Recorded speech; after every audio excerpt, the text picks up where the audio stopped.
ഇന്നത്തെ റെസിപ്പി വളരെ സിമ്പിളായിട്ട് ഉണ്ടാക്കിയെടുക്കാൻ പറ്റിയ നല്ലൊരു 4 മണി പലഹാരത്തിൻ്റെയാണ്. ഉണ്ടാക്കിയെടുക്കാൻ നല്ല എളുപ്പമാണ്, നല്ല ടേസ്റ്റുമാണ് ഇത് കഴിക്കാനായിട്ട്. നമ്മുടെ വീട്ടിലെ കുറഞ്ഞ ഇൻഗ്രീഡിയൻസ് മാത്രം മതിയാവും ഉണ്ടാക്കിയെടുക്കാനായിട്ട്, വെറൈറ്റിയാണ്. അപ്പോൾ എങ്ങനെയാണ് ഈ ഒരു പലഹാരം തയ്യാറാക്കുന്നതെന്ന് നോക്കാം. അതിന് മുന്നേ ആയിട്ട് ചാനൽ സബ്സ്ക്രൈബ് ചെയ്യാത്തവരുണ്ടെങ്കിൽ സബ്സ്ക്രൈബ് ചെയ്യാൻ മറക്കരുത്. തൊട്ടടുത്തുള്ള ബെല്ലൈക്കണും കൂടെ ഒന്ന് ക്ലിക്ക് ചെയ്താൽ പുതിയ വീഡിയോസിൻ്റെ നോട്ടിഫിക്കേഷൻസൊക്കെ പെട്ടെന്ന് തന്നെ കിട്ടുകയും ചെയ്യും. അപ്പോൾ ഈ ഒരു പലഹാരം തയ്യാറാക്കിയെടുക്കാനായിട്ട് ആദ്യം തന്നെ ഒരു നോൺ സ്റ്റിക്കിൻ്റെ പാന് സ്റ്റൗവിൽ വെച്ചിട്ടുണ്ട്. എന്നിട്ട് അതിലേക്ക് 1 ടേബിൾ സ്പൂൺ നെയ്യ് ഒഴിച്ചു കൊടുക്കാം. 1-1.5 ടേബിൾ സ്പൂൺ ചേർത്ത് കൊടുക്കാം. ഇനി ഇതിലേക്ക് ചേർത്ത് കൊടുക്കുന്നത് ഗ്രേറ്റ് ചെയ്ത് വെച്ചിട്ടുള്ള ക്യാരറ്റാണ്. ഞാനിപ്പോൾ ഇതുപോലെ നീളത്തിലാണ് ഗ്രേറ്റ് ചെയ്തെടുത്തിട്ടുള്ളത്. നല്ല ചെറുതായിട്ട് കനം കുറഞ്ഞിട്ട് വേണം ചെയ്തെടുക്കാൻ വേണ്ടിയിട്ട്, എന്നാൽ മാത്രമേ കറക്റ്റ് ടേസ്റ്റ് ഉണ്ടാവുകയുള്ളൂ. ഇനി ഇതിലേക്കൊരു 3 ടേബിൾ സ്പൂൺ പഞ്ചസാര കൂടി ചേർത്തിട്ടാണ് നന്നായിട്ട് വഴറ്റിയെടുക്കുന്നത്. അപ്പോൾ ഒരു ക്യാരറ്റിൻ്റെ ഒരു പച്ചക്കടിയൊക്കെ മാറിയിട്ട് ഒന്ന് ചെറുതായിട്ടൊന്ന് സോഫ്റ്റായിട്ട് വരണം. അതുവരെ നന്നായിട്ടൊന്ന് വേവിച്ചെടുക്കാം. അപ്പോൾ ക്യാരറ്റ് നന്നായിട്ട് വെന്ത് കഴിഞ്ഞാൽ ഇനി ഇതിലേക്കൊരു 1/4 ടീസ്പൂൺ നെയ്യ് ഒഴിച്ചിട്ട് അതിലേക്ക് 1/4 കപ്പ് അളവിൽ സേമിയ ചേർത്ത് കൊടുക്കാം. ഇനി സേമിയ കൂടെ ചെറുതായിട്ടൊന്ന് കളർ മാറി ചെറുതായിട്ടൊന്ന് ബ്രൗൺ കളറായിട്ട് കിട്ടണം. അതുവരെ നന്നായിട്ടൊന്ന് വറുത്തെടുക്കാം. അപ്പോൾ സേമിയൊക്കെ കളർ മാറി ഏകദേശം കളർ മാറി കിട്ടിയാൽ ഇനി ഇതിലേക്ക് 1/2 കപ്പ് അളവിൽ പാല് ചേർത്ത് കൊടുക്കാം. ഇനി ഈ ഒരു പാലിൽ കിടന്നിട്ട് സേമിയ നന്നായിട്ടൊന്ന് വെന്ത് കിട്ടണം. ഒരുപാട് വെന്തുടഞ്ഞ് പോകണമെന്നില്ല, ഒന്ന് വെന്ത് കിട്ടിയാൽ മതിയാവും. ഇനി പാലിൻ്റെ അളവ് കുറവുണ്ട് എന്നുണ്ടെങ്കിൽ ഒരു 1/4 കപ്പ് പിന്നെ ചൂടുള്ള വെള്ളം കൂടി ചേർത്തിട്ട് നന്നായിട്ടൊന്ന് വേവിച്ചെടുത്താൽ മതിയാവും. വേവിച്ചെടുക്കുന്ന സമയത്ത് ഇതിലേക്ക് 1 ടേബിൾ സ്പൂൺ പഞ്ചസാര കൂടെ ചേർത്ത് കൊടുത്തിട്ടുണ്ട്. ഇനി ഇവയെല്ലാം കൂടെ നന്നായിട്ടൊന്ന് വേവിച്ചെടുക്കാം.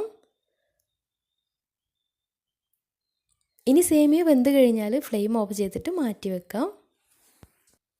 ഇനി ഇതിലേക്കൊരു ബാറ്റർ റെഡിയാക്കി എടുക്കണം. അപ്പോൾ അതിന് വേണ്ടിയിട്ട് ഒരു ബൗളിലേക്ക് വലിയ മുട്ടയാണെങ്കിൽ 4 എണ്ണം മതിയാവും, ചെറുതാണെങ്കിൽ 5 എണ്ണം പൊട്ടിച്ചൊഴിക്കാം. ഞാനിപ്പോൾ 5 മുട്ടയാണ് പൊട്ടിച്ചൊഴിച്ച് കൊടുത്തിട്ടുള്ളത്. ഇനി ഇതിലേക്ക് മധുരത്തിന് ആവശ്യമായിട്ടുള്ള പഞ്ചസാര ചേർത്ത് കൊടുക്കാം. ഞാനിപ്പോൾ ഒരു 6 ടേബിൾ സ്പൂൺ പഞ്ചസാരയാണ് ചേർത്ത് കൊടുത്തിട്ടുള്ളത്.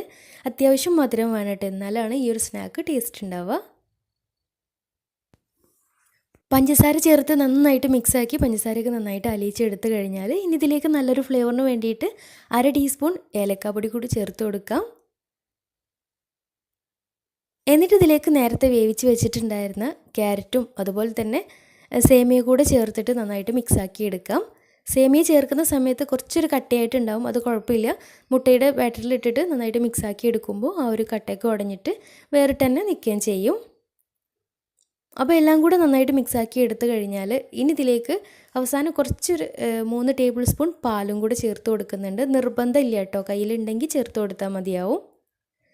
അതേപോലെ തന്നെ കയ്യിൽ പാൽപ്പൊടി ഉണ്ടെന്നുണ്ടെങ്കിൽ ഒരു 2-3 ടേബിൾ സ്പൂൺ പാൽപ്പൊടി കൂടെ ഇതിലേക്ക് ചേർത്ത് കൊടുക്കുകയാണെങ്കിൽ നല്ല ടേസ്റ്റാണ്. അപ്പോൾ ഇത്രയേ ഉള്ളൂ, ബാറ്റർ റെഡി ആയിട്ടുണ്ട്. ഇനി സ്നാക്ക് ഉണ്ടാക്കി തുടങ്ങാം. അപ്പോൾ അതിന് വേണ്ടിയിട്ട് ഒരു നോൺ സ്റ്റിക്കിൻ്റെ പാൻ സ്റ്റൗവിൽ വെച്ചിട്ടുണ്ട്. എന്നിട്ട് അതിലേക്ക് 1/2 ടീസ്പൂൺ നെയ്യ് ചേർത്ത് കൊടുക്കാം. ഇനി ആ ഒരു നെയ്യിൽ കുറച്ച് അണ്ടിപ്പരിപ്പും ഉണക്കമുന്തിരി ഒന്ന് വറുത്ത് കോരി എടുക്കുന്നുണ്ട്, ഒന്ന് ബ്രൗൺ കളറാക്കി എടുക്കുന്നുണ്ട്. അപ്പോൾ ആദ്യം കുറച്ച് അണ്ടിപ്പരിപ്പ് ഇട്ടിട്ട് പിന്നെ കുറച്ച് ഉണക്കമുന്തിരിയും കൂടി ചേർത്ത് വറുത്ത് കോരിയിട്ട് മാറ്റി വെച്ചിട്ടുണ്ട്. മുകളിലൊന്ന് ഡെക്കറേറ്റ് ചെയ്തെടുക്കാൻ വേണ്ടിയിട്ടാണ്, കയ്യിലുണ്ടെങ്കിൽ ചേർത്ത് കൊടുക്കാം. അപ്പോൾ നട്ട്സൊക്കെ വറുത്ത് കോരി എടുത്തു കഴിഞ്ഞാൽ ഇനി ഇതിലേക്ക് ലോ ഫ്ലെയിമിലിട്ടിട്ട് നമ്മൾ റെഡിയാക്കി വെച്ചിട്ടുള്ള ബാറ്റർ ഒഴിച്ചു കൊടുക്കാം. ഇനി അടച്ച് വെച്ച് ഒരു 10-15 മിനിറ്റ് വേവിച്ചെടുക്കാം. പെട്ടെന്ന് റെഡിയായിട്ട് കിട്ടും, മുട്ടയൊക്കെ ആയത് കാരണം പെട്ടെന്ന് തന്നെ റെഡിയായിട്ട് കിട്ടും. അപ്പോൾ ലോ ഫ്ലെയിമിലിട്ടിട്ട് തന്നെ ചെയ്തെടുക്കുക. ഇനി കുക്കറിലാണ് വേവിച്ചെടുക്കുന്നതെന്നുണ്ടെങ്കിൽ താഴ്ഭാഗത്ത് പഴയ നോൺ സ്റ്റിക്കിൻ്റെ പാനോ അല്ലെങ്കിൽ അലൂമിനിയത്തിൻ്റെ ഏതെങ്കിലും ഒരു അടപ്പുണ്ടെങ്കിൽ വെച്ച് കൊടുത്താൽ കുക്കറിലും റെഡിയാക്കി എടുക്കാം കേട്ടോ. അപ്പോൾ ഇത്രയേ ഉള്ളൂ, സിമ്പിളായിട്ട് പെട്ടെന്ന് ഉണ്ടാക്കിയെടുക്കാൻ പറ്റിയ നല്ലൊരു പലഹാരമാണ്. തീർച്ചയായിട്ടും ട്രൈ ചെയ്ത് നോക്കുക, നല്ല ടേസ്റ്റുമാണ് ഇത് കഴിക്കാനായിട്ട്. ക്യാരറ്റും സേമിയൊക്കെ വെച്ചിട്ട് സിമ്പിളായിട്ടുള്ള നല്ലൊരു പോളയാണ്. പിന്നെ ഇതുപോലുള്ള പോള റെസിപ്പികൾക്കൊക്കെ ചെറിയൊരു മുട്ടയുടെ ഫ്ലേവർ ഉണ്ടാവും കേട്ടോ. അപ്പോൾ ആ ഒരു മുട്ടയുടെ ടേസ്റ്റ് ഇഷ്ടമുള്ളവർക്ക് തീർച്ചയായിട്ടും ഇഷ്ടമാവും. അപ്പോൾ ട്രൈ ചെയ്ത് നോക്കുക. ട്രൈ ചെയ്തിട്ട് നിങ്ങളുടെ ഫീഡ്ബാക്ക്സ് താഴെ കമൻറ്റ് ബോക്സിൽ അറിയിക്കാൻ മറക്കരുത്. അപ്പോൾ ഇന്നത്തെ വീഡിയോ ഇഷ്ടമാണെന്ന് വിചാരിക്കുന്നു. ഇഷ്ടമായെങ്കിൽ ലൈക്ക് ചെയ്യുക, ഫ്രണ്ട്സ് റിലേറ്റീവ്സിനൊക്കെ ഒന്ന് ഷെയർ ചെയ്ത് കൊടുക്കാനും മറക്കരുത്. അപ്പോൾ നല്ല അടിപൊളി വീഡിയോയുമായി വീണ്ടും വരാം. അതുവരെ take care, bye, thank U.